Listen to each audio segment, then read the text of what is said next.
आपने एक ओवर में 36 रन बनते हुए देखे होंगे, 39 रन बनते हुए देखे होंगे, लेकिन कभी भी 77 रन की कल्पना नहीं की होगी कि एक ओवर में 77 रन बन जाएंगे। लेकिन इस मुकाबले में 77 रन बने हैं। ये 2 ओवर में 77 की जरूरत थी, जहां पे लास्ट ओवर हुआ ही नहीं, 6 गेंद पहले मुकाबला जीत लिया और मुकाबला जीत लिया यानी 77 रन एक ओवर में बना लिए। उस ओवर में कितने गेंद डली हैं आप ये कल्पना भी नहीं कर सकते, क्योंकि वो एम्पायर ही गिनती भूल गए कि भाई कितनी बॉल हुई है इस ओवर में। तो ये जो मुकाबला हुआ है, इस मुकाबले की बात करेंगे तो देखिए ऐसा कारनामा कभी हुआ नहीं क्रिकेट के इतिहास में कि लास्ट ओवर में आपको 77 रन चाहिए हो और मुकाबला आपने जीत लिया हो, क्योंकि 6 गेंदों में 77 रन आमतौर पर बनते नहीं है और 36 रन 39 रन मैक्सिमम बन सकते हैं। 39 में नहीं बनते, 36 बन सकते हैं। अगर लगातार 6 छक्के मारेंगे तो 36 रन ही बनेंगे, ज्यादा नहीं बनेंगे, 36 बनेंगे। तो यहाँ पे जिस तरीके से कारनामा हुआ है, दुगने से भी ज्यादा यहाँ पे स्कोर बनाना था यहाँ पे लास्ट के 2 ओवर में, लेकिन यहाँ पे एक ही ओवर में ये कारनामा हो गया। अब ये कारनामा हुआ कहाँ पर है उसके बारे में बात करेंगे। ये मुकाबला आखिर हुआ कहाँ था, क्योंकि ये जरूरी है जानना कि ये मुकाबला आखिर कौन सी 2 टीमों के बीच खेला गया था। क्या ये अंतर्राष्ट्रीय मुकाबला है या फिर कौन सा मुकाबला था जिसके बारे में हमको नहीं पता और सबको पता है।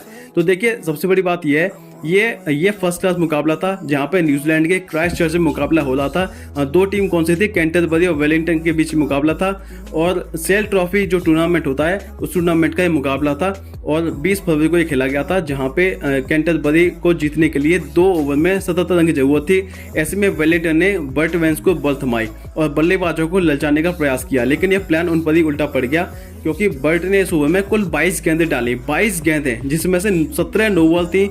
इस ओवर में 8 छक्के लगे और 6 चौके लगे। गौरतलब है कि बर्ट वेंस के इस ओवर में इतनी गेंद डली कि एम्पायर गेंदों की गिनती भूल गए। जैसे कि मैंने आपको पहले बताया था कि एम्पायर गिनती भूल गए कि इस ओवर में कितनी बॉल डली हैं, और जिसके चलते इस ओवर में सिर्फ 5 लीगल डिलीवरी डली पाई। आखिरी ओवर में कैंटरबरी को जीत के लिए 18 रन चाहिए थे, लेकिन वह 17 ही बना पाए और मैच ड्रॉ रहा। वेंस का वो ओवर कुछ इस प्रकार था, मैं आपको बता रहा हूँ किस प्रकार था।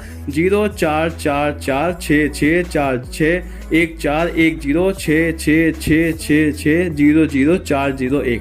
तो इस तरीके से ये 22 गेंदें फेंकी गई, जिसमें से 17 नो बॉल फेंकी गई। 17 नो बॉल यानी एक ओवर में 77 रन बनते हुए आपने कब देखे, नहीं देखे होंगे ना, लेकिन इस मुकाबले में ऐसा हुआ है। और इस मुकाबले में मैंने आपको प्रूफ भी बताया कि भाई देखिए, आप अगर ये गूगल पर सर्च करेंगे ना कि ये कैंटरबरी और जो समरसेट के बीच मुकाबला जो हुआ है, ये मुकाबले एक लास्ट ओवर में 77 रन चाहिए थे, तो कैसे हुआ है तो आप गूगल पर सर्च करके देख सकते हैं इस मुकाबले की हिस्ट्री। मैं ये कोई अपने हिसाब से नहीं बना रहा हूँ इस वीडियो को, ये सच में हुआ है। कैंटरबरी और वेलिंगटन के बीच मुकाबला खेला गया था जो 20 फरवरी 2024 को खेला गया था, जहां पे ये मुकाबला था। वहां पे लास्ट ओवर में 77 रन चाहिए थे और 77 रन बने। यहाँ पे ये बड़ी बात है, 77 रन बनना कोई आसान बात नहीं होती, लेकिन क्रिकेट में पहली बार हुआ है ऐसा। तो तब आज का वीडियो नेक्स्ट वीडियो में मिलेंगे, तब तक देखते हैं चैनल। नमस्कार।